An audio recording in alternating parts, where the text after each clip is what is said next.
बिस्मिल्लाहिर्रहमानुर्रहीम। हमारा तीसरा लेक्चर जिसमें हम डिस्कस करेंगे वर्नलाइजेशन के मुतालिक।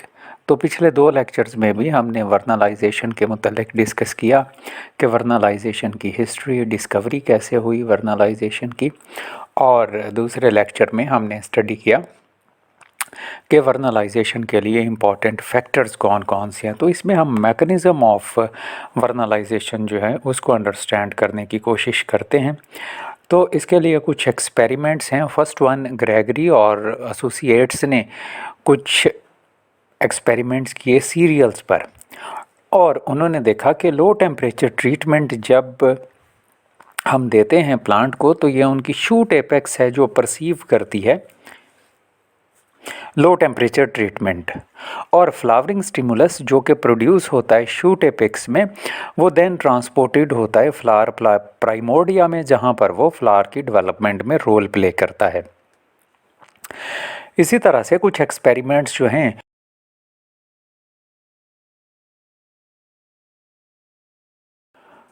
तो मेल्कर वो पहले आदमी थे जिन्होंने हमारे लिए सजेस्ट किया कि लो टेम्परेचर जो है वो रिस्पॉन्सिबल है for the formation of a special growth substance, और उस ग्रोथ सब्सटेंस का नाम उन्होंने रखा वर्नलिन, जो कि इनिशिएट करता है फ्लावर स्टिमुलस की सिंथेसिस जो है।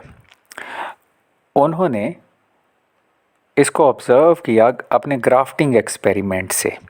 तो हम यहाँ ग्राफ्टिंग एक्सपेरिमेंट से इसको अंडरस्टैंड करने की कोशिश करते हैं। तो यहाँ ये हमारे पास एक प्लांट है हैनबेन का। इसे हमने कोल्ड ट्रीटमेंट देके वर्नलाइज कर लिया है, जबकि ये जो दूसरा प्लांट है हमारा, इसे हमने कोल्ड ट्रीटमेंट नहीं दिया, ये अनवर्नलाइज्ड प्लांट है। ये जब हमने इन दोनों को आपस में ग्राफ्ट किया तो हम देखते हैं कि वर्नलाइज्ड प्लांट जो है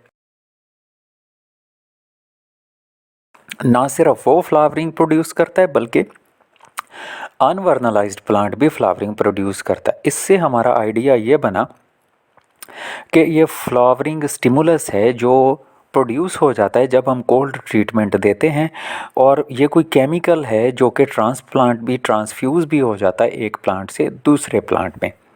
एक और एक्सपेरिमेंट में मैक्लर और लैंग ने ग्राफ्ट किया एक अनवर्नलाइज्ड हैनबेन प्लांट या हायोसाइमस निचर, वो प्लांट जिसे हमने वर्नलाइजेशन का प्रोसेस जो है वो नहीं दिया, इसे कोल्ड ट्रीटमेंट नहीं दी, और इसे हमने ग्राफ्ट किया एक टोबैको प्लांट के साथ जिसका नाम है मैरीलैंड मैमथ। और ये जो मैरीलैंड मैमथ है इसे तो कोल्ड टेम्परेचर की रिक्वायरमेंट थी ही नहीं, लेकिन इसमें फ्लावरिंग जो है वो हो रही थी। तो जब हमने इन दोनों को आपस में ग्राफ्ट किया कि एक फ्लावरिंग प्लांट मैरीलैंड मैमथ जिसे ज़रूरत ही नहीं है वर्नलाइजेशन की, उसको एक अनवर्नलाइज्ड हैनबेन प्लांट के साथ जिसे वर्नलाइजेशन की ज़रूरत होती है ग्राफ्ट किया, तो हमने देखा कि हैनबेन जो है वो फ्लावर करता है। हर सूरत में इससे मुराद है फ्लावरिंग जो स्टिमुलस है या वो केमिकल जो एक दफ़ा प्रोड्यूस हो जाए अगर प्लांट्स में किसी भी वजह से, वो चाहे फोटोपीरियोडिज्म की वजह से प्रोड्यूस हो जाए या चाहे वर्नलाइजेशन की वजह से प्रोड्यूस हो जाए, तो वो ट्रांसफ्यूज़ भी हो सकता है एक प्लांट से दूसरे प्लांट में। तो यकीनन ये कोई केमिकल सब्सटेंस है, may be the hypothetical one जिसका नाम हमने वर्नलाइजेशन रखा है, वर्नलिन रखा है, सॉरी। तो अब इर्रिस्पेक्टिव इसके कि टोबैको प्लांट को हमने फोटो इंडक्टिव साइकिल दिए थे या नहीं दिए थे, बस वो फ्लावरिंग कर रहा था, तो स्टिमुलस जो है वो ट्रांसमिट हो जाता है from tobacco plant to the henbane plant. तो ये यकीनन फ्लोरिजिन नहीं है।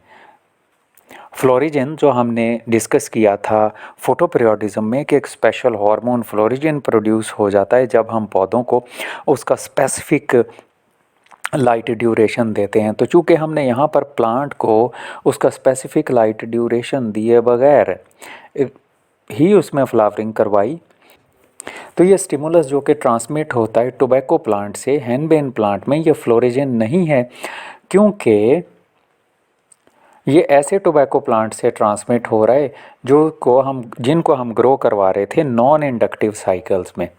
तो ये यकीनन कोई और चीज़ है जिसका नाम हमने रखा, फिर ये वर्नलिन है शायद।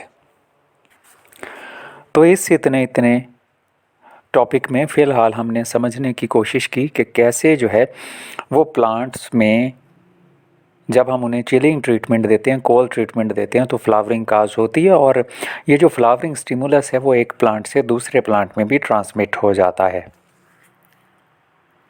ग्राफ्ट के थ्रू।